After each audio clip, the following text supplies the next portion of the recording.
Nah,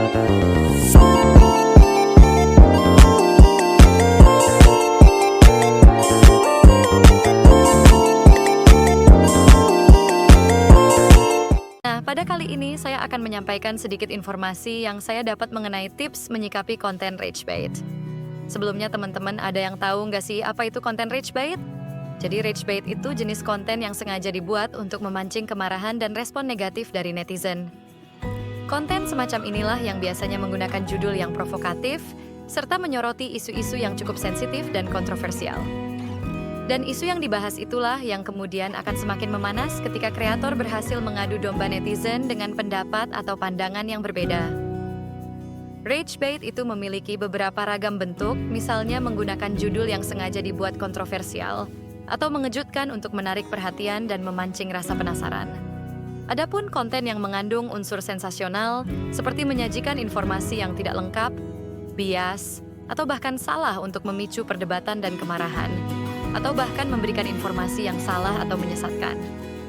Jadi dari keterangan tadi dapat disimpulkan bahwa tujuan dari konten rage bait yaitu dengan banyaknya netizen yang terpancing emosinya, maka engagement seperti komentar, share, dan reaksi akan semakin meningkat. Maka dari situlah pendapatan mereka akan semakin bertambah jika akun mereka sudah monetisasi. Selain itu, konten rage bait juga bisa mempengaruhi opini publik, terutama dalam konteks politik ataupun sosial. Tapi teman-teman di sini pernah nggak sih kepikiran kenapa harus menggunakan konten rage bait? Kenapa nggak menggunakan cara lain yang lebih positif?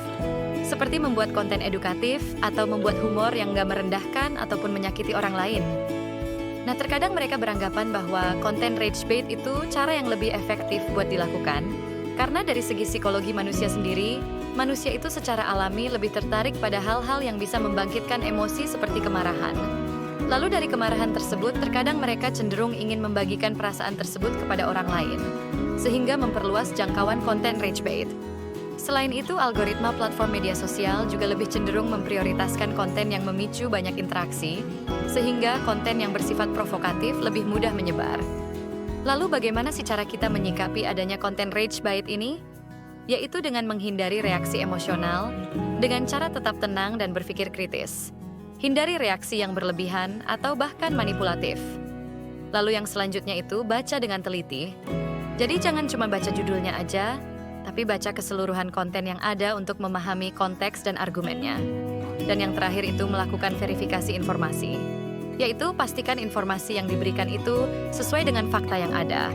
Dan dari sumber yang terpercaya, tetap waspada akan hoax yang ada. Dengan begitu, rage bait merupakan sebuah ancaman serius bagi masyarakat sekarang.